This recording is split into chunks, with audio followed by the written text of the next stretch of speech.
You also have to know that Yorgos is like an incredibly kind human being. So he's not scary in any, or at least to me, he's not scary in any way. He's just, he's just very, very unique ideas. And you sort of want to be able to submit to them without getting into your head too much.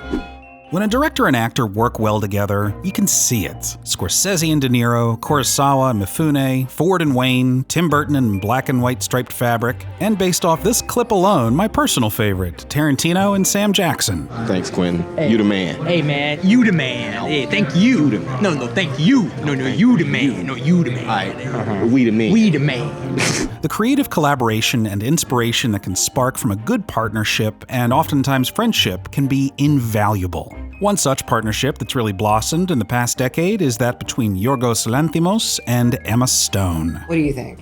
You go ahead. You go. You go. You go. You go. This is what we do. This is what it's like. You go. You do it. You say it. You do it. Their recent collaboration on Bugonia marks their 5th project together. I am crucial.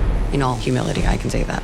We've made videos in the past breaking down the acting of multiple performers in a single film, but how does a partnership like this influence one actor across multiple films? Specifically, The Favorite, Poor Things, Kinds of Kindness, and Bugonia. Not only do I want to take a look at Emma Stone's acting preparation and techniques for these projects, but I want to know how they came about and her working relationship with Lanthimos, and how her experiences have shaped and transformed her as an artist. I'd like to break down the acting behind Emma Stone's off-the-wall work with Yorgos Lanthimos.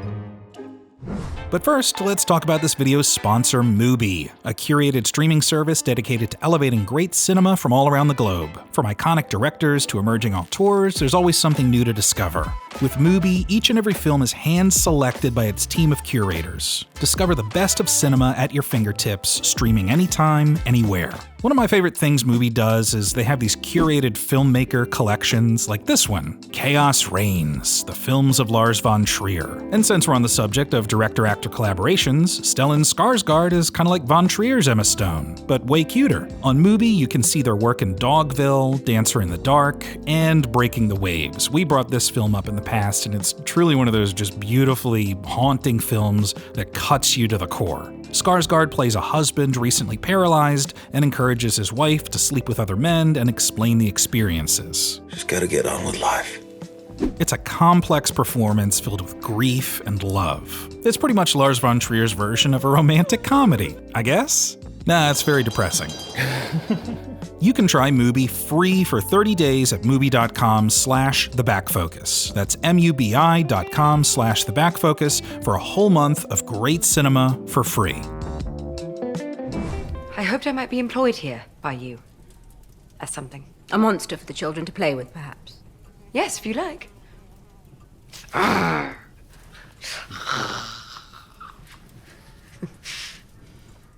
Back in 2017, after her Oscar win for La La Land, Emma Stone was one of the highest paid actors in Hollywood and reached that coveted milestone of an actor's career in which the work comes to you and not the other way around. So why would she choose to work with Yorgos Lanthimos? I can't help but add a kind of weird European spin on it when I say it, Lanthimos. A director who at the time was known only for strange absurdist films like Dogtooth, The Lobster, and The Killing of a Sacred Deer, featuring Spaghetti Boy. My agent had met him, told me about him, asked if I could read the script. He was not thinking of an American, I think, at all. I read about that, right. You auditioned for it. That's right, Timmy. For the part of Abigail, a fallen aristocrat who manipulates her way up the social ladder of the court of Queen Anne, Lanthimos wanted to meet with her to make sure that he and Stone, quote, would be able to work creatively free without the accent being a hindrance in the way that we wanted to work.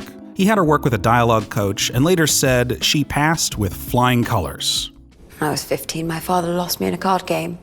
The debt was to a balloon-shaped German man with a thin Thankfully, I managed to convince him a woman has her blood in 28 days a month. At one point during the audition, Stone says that Lanthimos had her, quote, pant like I was giving birth throughout the lines. And according to Nicholas Hoult for his audition, quote, Yorgos asked me to hum while the person I was with said their lines, and then I had to imagine force fields around the room and sculpt them into things. Yorgos elaborated on why. Quote, I have no idea. The rehearsal process was also a weird silly goose time. So over the years, Lanthimos established this routine with his films in which he would set aside 3 weeks of rehearsal before shooting, some of which simply included goofy physical and sensory exercises. All you do in a rehearsal with Yorgos is like mess around. You play theater games. Wow. It's not literal at all. You're not like reading the scenes and working out how they're going to go. Cool. It's very playful, like you're like a human noodle, or you're doing log rolls or whatever. Really? Yeah, like really fun things where you kind of embarrass yourself. Does he do it with you? Sometimes he does it with you, but then otherwise he kind of like just laughs through the whole thing, which is great. Everybody feels really like silly, like a troupe, and free, and like a troupe. And that's what his movies feel like, quite honestly. That's right, Bradley, and it's all in the service of camaraderie. What we're trying to do is get everybody comfortable with each other, have the actors get to know each other, be able to have fun, try things, and make fun of each other without feeling too self-conscious. As the shoot began, there were several elements that helped immerse Emma in her role of Abigail. First, as the only American in the cast surrounded by British actors, she was able to hold on to that accent throughout production. We do not have to fight anymore. Is that not grand? If you just forgive me, we can be happy together. She mentioned that the other actors, quote, were also able to knock my accent back on track if it was going off the ropes at all. Abigail, hand me that cup. Do not. I'm sorry. I do not know what to do.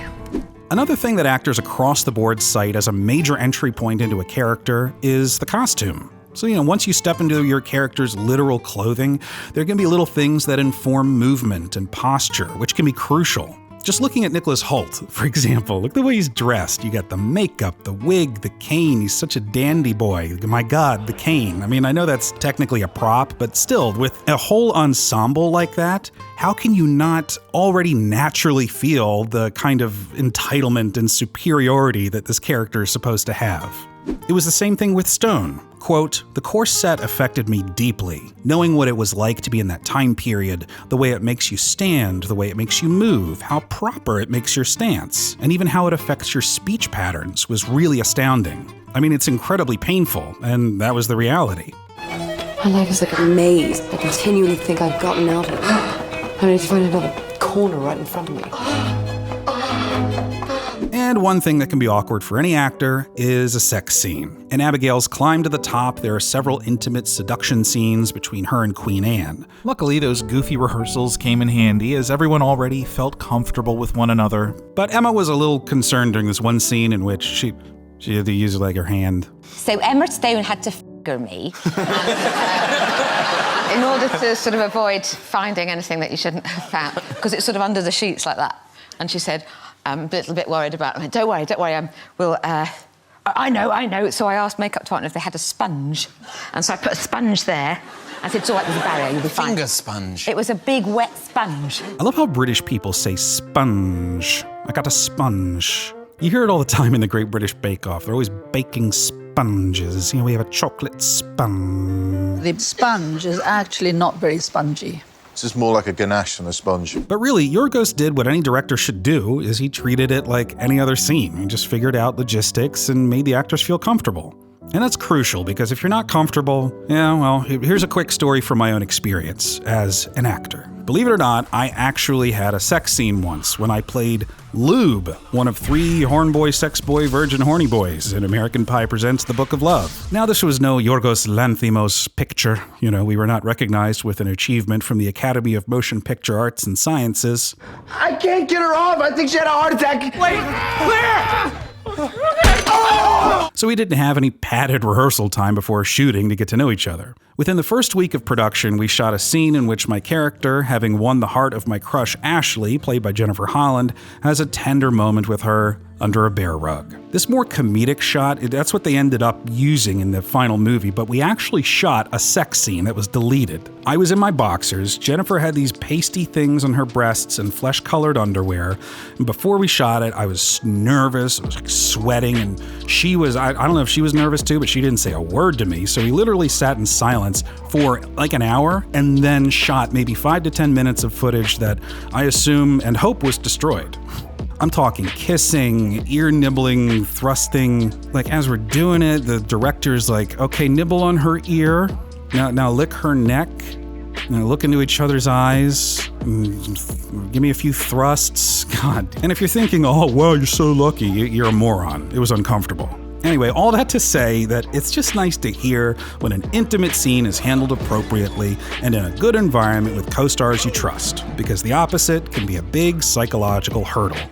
If you're honest and treat a girl with respect, then whatever happens is meant to happen because it's all perfectly natural. Okay, back to Lanthimos. So there were a couple other things I learned about how he directs actors that seemed unusual to me. I'd never seen this before. Actor Mark Gatiss talks about how, as an actor, you become accustomed to finding the camera and doing your part in making sure that you can be seen.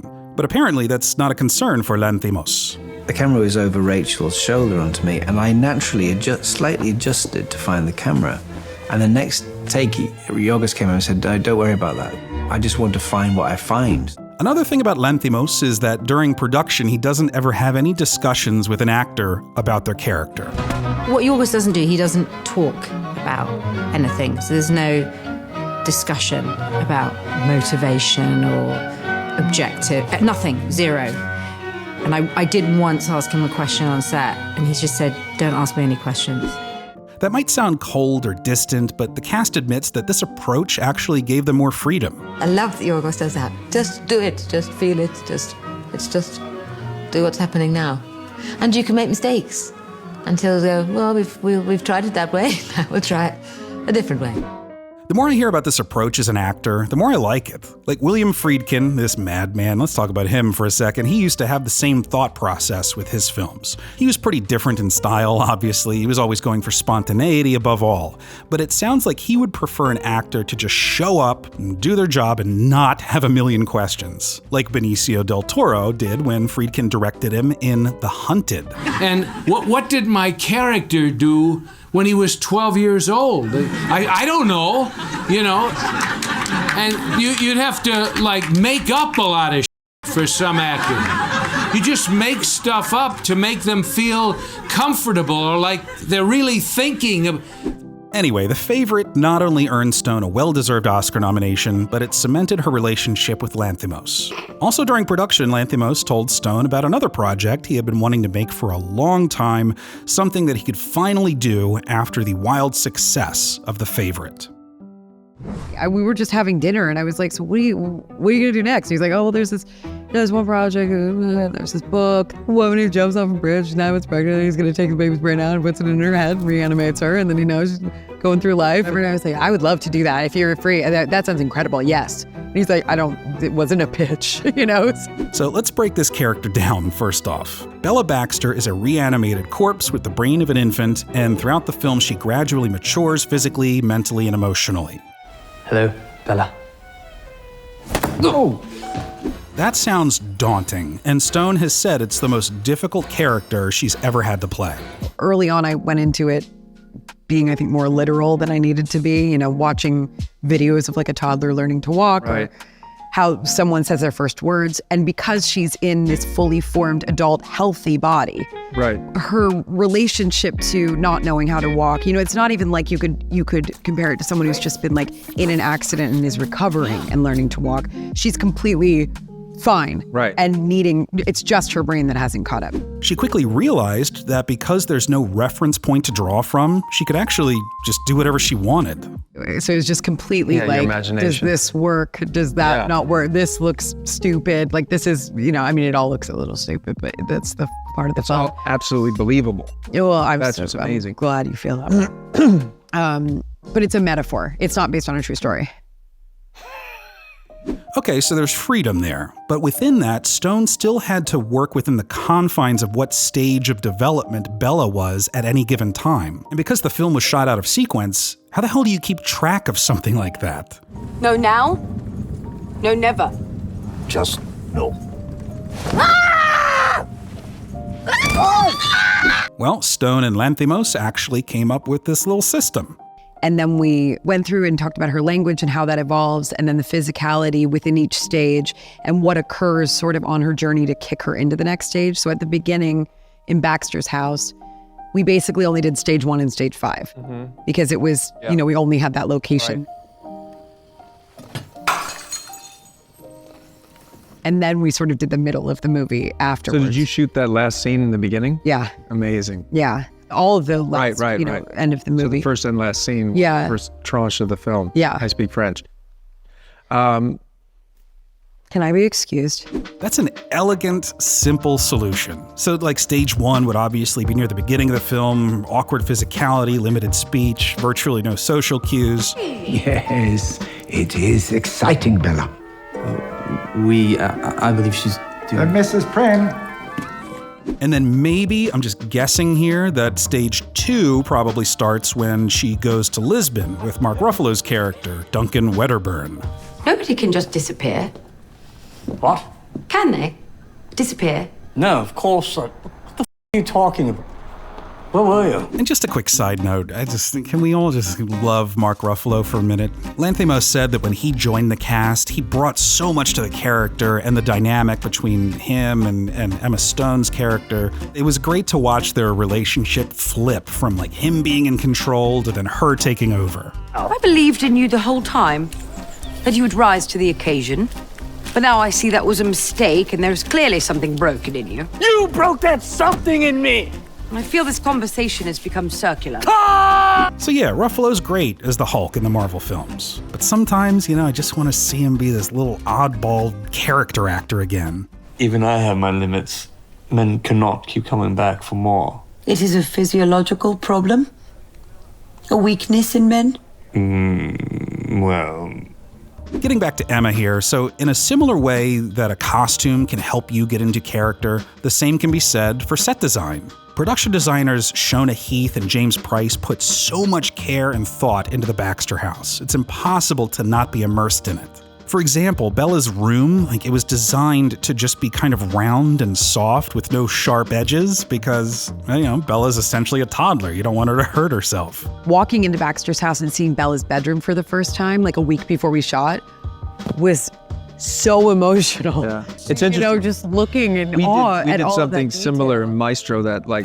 No, Bradley. No, we're not talking about Maestro. But I'm reining it in. I'm reining it in! And we also got a whole lot more sex stuff, which Stone was completely comfortable with and saw Bella's sexuality as integral to the character. Close eyes. Oh, no, just wait. It takes a moment. She grabbed my hairy business. She's clarified that she is, quote, not a person that just wants to be naked all the time, but I am someone who wants to honor the character as fully as I possibly can. That's part of her journey. The variety of desires being made manifest is fascinating.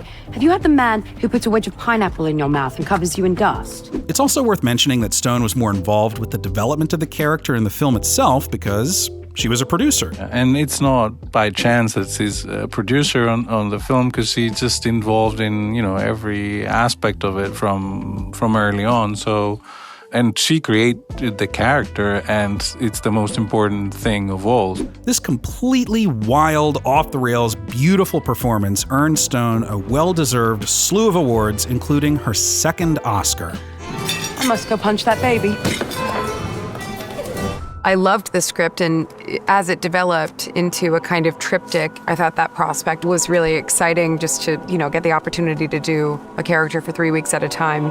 By the time Kinds of Kindness rolled around, Stone and Lanthimos were a well-oiled machine.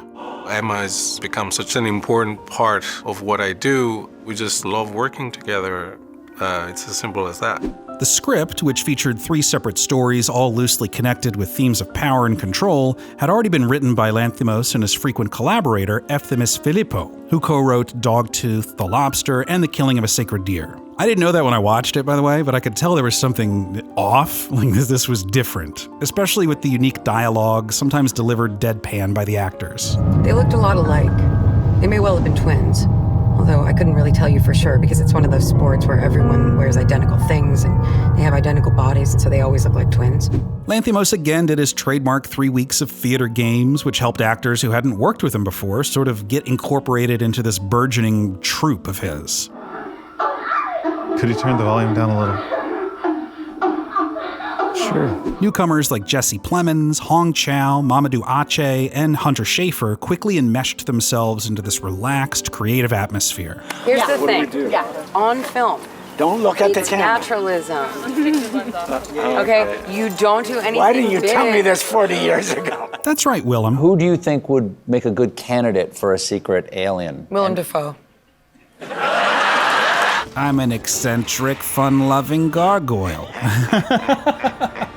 And the whole thing was filmed fairly quickly in like 6 or 7 weeks during the post-production phase of Poor Things, which Lanthimos found to be a somewhat stressful experience. Truly, every day after work, because we would develop photos that he had taken on set that day, we would talk about it, and I was like, how was it? He watched the rushes. What do you think? He's like, this is a disaster. Every single day. I was like, that's what I thought. Okay, good.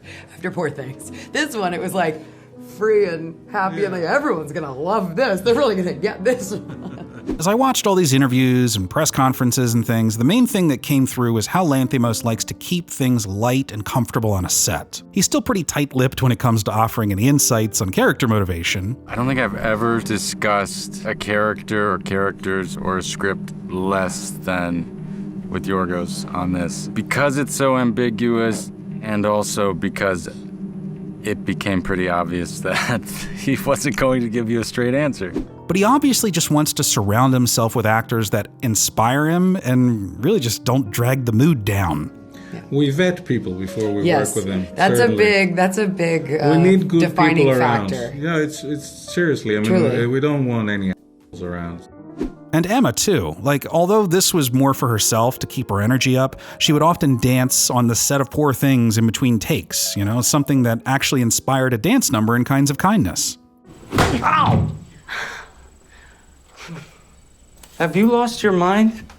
This movie probably hasn't been seen as much as The Favorite or Poor Things, but man, it's a whole other ball game here. All the actors are on the same page to deliver a very specific shade of uncomfortable, dark humor.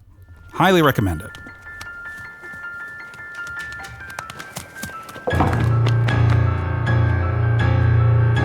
I believe every company should strive to form a diverse table, to empower people of different skills, and every time, what is it? Skills and identities. To foster a new generation of, okay, let's go again. And that brings us to the 5th collaboration between Stone and Lanthimos. Yeah, that's the 5th one. So you got The Favorite, you got Poor Things, and then somewhere before that, there was like this short film they did called Bleat, and it's all in black and white, and they don't really, you can't watch it anywhere, because it's only supposed to be played in like an opera house or something. Anyway, in Bugonia, Emma plays a young cutthroat pharmaceutical CEO who gets kidnapped by 2 conspiracy theorists, convinced that she's an alien. Where's my hair? Your hair has been destroyed to prevent you from contacting your ship. What ship? Your mothership? Okay. Naturally, the biggest thing most people seem to fixate on this movie is like the fact that Emma shaved her head. Like every article in the world, she shaved her head. This is like the #1 question on every red carpet interview. Did you shave your head bald? Did you shave? How did that feel? Did you feel different when you shaved your head? Did you feel different? Did you think you would look different? Do you have a connection with your hair where you're like, oh my God, I'm gonna look completely different? Or was it something that was freeing for you? I mean, I definitely knew I was going to look different, but I also... This really wasn't that big a deal. It was something that Emma completely understood, and like Yorgos Lanthimos even said, quote, I mean, it was in the script, so I didn't even have to tell her. She read it first, and she had the slightest hesitation just before. Not hesitation to do it, but she had kind of a knot in her stomach. But it happened. Thankfully, we did it. We only had one shot to achieve it, and then she felt great. She saw herself and she really loved it, and she felt very free. I just turned into Bruno at the end. Any role requires some type of transformation from how you look in your day-to-day life, and this one was in the script, and I was totally prepared for like a year going into it. I freaked out at the very last moment that it was about to happen because I was like, this is very real now. But then after that, it was an amazing experience. I highly recommend it. But I think another truly unique aspect of this movie and this character, you got the power dynamic between Stone and Jesse Plemons' characters. Instead of devolving into just kind of a classic horror, scared slasher, whatever movie, it instead becomes this psychological chess match between the 2 characters, right? As she uses her cutthroat boardroom business tactics to talk her way out and essentially control the situation. To keep us believing in these false institutional shibboleths. You mean shibboleths? That's what I said. You said... Yeah, whatever. Sorry. I guess grammar is a false Andromedan construct as well. It's an amazing performance because she's playing a character, we wouldn't normally sympathize with, but because of the situation, we sort of end up rooting for her, in a weird way. We need to send the message that we have a new culture here now, where people should, yes, of course, feel free to leave at 5:30 and be with their families. No one is going to be overworked like in the past. No more unpleasant incidents. But, of course, it's not compulsory. And obviously, if people still have work to do, they should absolutely stay and continue to work. Just remembering, we are running a business here, so let your conscience guide you kind of thing. Yeah? Good? I'll definitely let them know. Great. New era. And this role is kind of a culmination of Stone's work with Lanthimos over the years. When you think about it, every character that Emma's played in his films is somewhere on a spectrum of a power dynamic, ranging from completely helpless to being shrewd enough to manipulate her way to the top and everything in between. What's great about this performance in Bugonia is that Emma can play any of those things at the same time, even in the same scene. I know you too, Teddy. There's one other thing that stood out to me about Emma's work with Yorgos, and it came from watching dozens of these brain rot press interviews. This is my least favorite part of making one of these videos, is just getting through all the dumb questions. Maddie is saving. You're asking me in a red carpet interview if I believe if humanity is worth saving? Listen. No. When Kenny and I made videos for IMDb, we would comb through this stuff looking for B-roll, and the worst ones, dude, by far, are these 75 questions for blank from Vogue. What is something that recently moved you? The movie The Martian. Okay, what do you have going on over here? This is a room where I write a lot of songs. Nice piano. They set it up to seem like somebody is spontaneously coming over to Taylor Swift's house, interviewing her, and it just reminds me of the worst aspects of celebrity worship. Who is this guy supposed to be? Does she know him? Is this like a fun role-playing exercise that makes us puts us in the shoes of a douchebag? It was from Milk Bar. It was for my 25th birthday, and it was so good that even Jay-Z raved about it. Oh, thank you very much. Anyway, I just gotta say, apart from Emma's talent as an actress, she always comes across as genuine in whatever gimmick the latest Variety or Vanity Fair video is trying to make a thing. Hi. You're watching Notes on a Scene. She got to a level in her career where she was in Time Magazine's top 100 most influential people in the world. She became this A-lister in Hollywood. She could have been the face of countless franchises or whatever. But instead, she took this different road as an actor and formed a unique collaborative relationship with a wonderfully odd filmmaker. And somehow Emma seems like the weird one in this partnership. She was the... Stop it.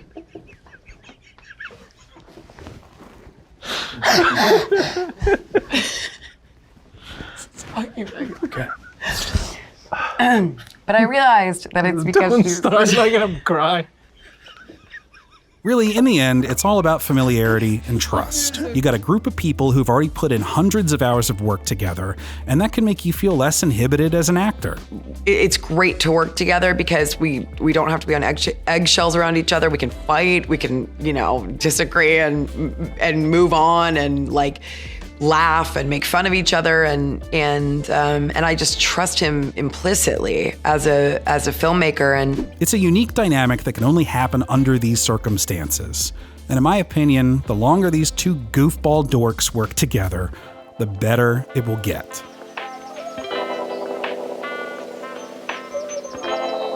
Hi, I'm Yorgos. Do you want to watch my weird movie?